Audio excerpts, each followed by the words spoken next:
Why did Jesus overturn the old law of an eye for an eye? In the law of Moses, God instituted lex talionis, an eye for an eye and a tooth for a tooth.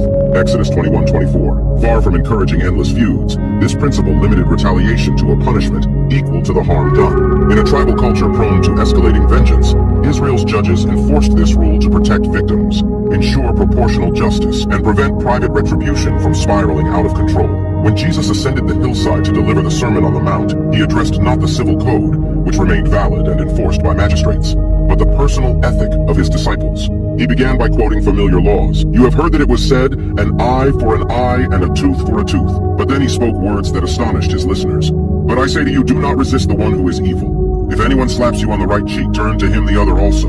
In one sweeping move, Jesus both honored the purpose of lex talionis, to curb vengeance, and pointed beyond it to a higher standard of kingdom living. By turning the other cheek, believers refuse to repay wrong with wrong, thereby disarming their offender and demonstrating faith that God himself will ultimately set all things right. Jesus was unveiling the inner heart behind external actions. A disciple who refuses revenge, even when legally justified, reveals a soul shaped by mercy rather than by pride or fear. This echoes Jesus' teachings. True righteousness is not mere rule-keeping, but a transformation of the heart that surpasses that of the scribes and Pharisees. Israel's judges applied eye for eye because people's hearts were hard and they needed external boundaries. But Jesus, the incarnate Son, embodied a new era. The kingdom had broken into history. In him, God's mercy overflowed the limits of law.